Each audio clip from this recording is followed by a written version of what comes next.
If you've lost access to your X account and don't have your phone number, you can still recover your account by following these steps. Step 1. Visit the login page. Go to the X login page and enter your username or email address associated with your account. Click on the Forgot Password link to start the recovery process. Step 2. Choose Recovery Options. Select the option that allows you to receive a recovery link via email. If you don't have access to your email either, look for any alternative recovery options provided. Step 3. Check your email. Open your email inbox and look for a recovery email from X. Follow the instructions in the email to reset your password. Make sure to check your spam or junk folder if you don't see it in your inbox.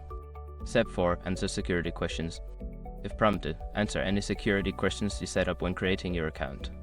This step may help verify your identity and allow you to regain access. Step 5. Update your account information. Once you have regained access to your account, update your security settings. Add a new phone number and ensure your email address is current to prevent future access issues. By following these steps, you should be able to recover your account without needing your phone number. Remember to keep your recovery information up to date to avoid similar problems in the future.